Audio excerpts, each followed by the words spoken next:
পথভ্রষ্ট করি তাকে কেউ পথ দেখাইতে পারে না। বুড়ি এই আয়াত দিয়ে বুঝাইতে চাইলেন মুহাদ্দিস সাহেব, আমি হজ করতে এসেছি, মক্কায় আমি হজ করতে এসেছি, সাথী সঙ্গী আমি হারিয়ে ফেলেছি, আমি পথ হারা হয়ে গেছি, আমি দিশাহারা হয়ে গেছি, সেই জন্য এখানে পড়ে আছি। বুড়ি মুহাদ্দিস সাহেব বলেন, বুড়ি ভাই আপনি এখানে কতক্ষণ যাবত পড়ে আছেন?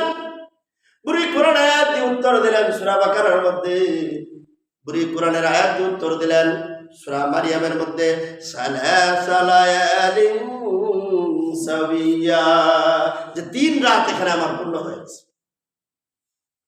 3 রাত অতিবাহিত হয়ে গেছে।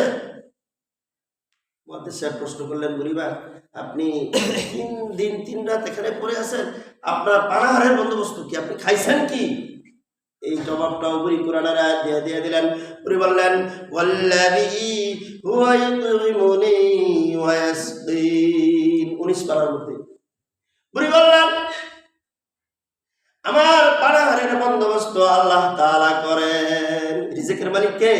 আল্লাহ। আল্লাহ তাআলা বলেন, ওয়া মা মিন দাব্বাতিন ফিল আরদি ইল্লা আলাল্লাহি রিজকুহা, পৃথিবীর এমন কোন জীব নাই, এমন কোন বিচরণশীল জীব নাই, মাইক্রোস্কোপ যন্ত্র দিয়ে দেখতে হয়, পিপিলিকা থেকে শুরু করে মাইক্রোস্কোপ যন্ত্র দিয়ে দেখতে হয়, এমন প্রাণী থেকে শুরু করে যত বড় বড় প্রাণী আছে, ডলফিন, সিলায়ন, তিমি মাছ, জঙ্গলের ঘোড়া বলেন, হাতি বলেন, জঙ্গলের মধ্যে বাঘ, সিংহ, যত বড় বড় প্রাণী আছে, আল্লাহ তাআলা বলেন সমস্ত প্রাণীদেরকে আমি আল্লাহ সকালবেলায় ঘর থেকে খালি পেটে বাহির করি, আর সন্ধ্যাবেলায় সমস্ত প্রাণীদের পেট ভরে ভরে যার যার ঘরে পৌঁছায়া দিই।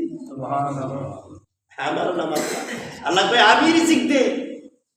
আর আশরাফুল মাখলুকাত, সৃষ্টির সেরা জীব মানুষ, রিজিকের জন্য খামচাইতে খামচাইতে নিজের ঈমান আমল সব বরবাদ করে দিয়েছে।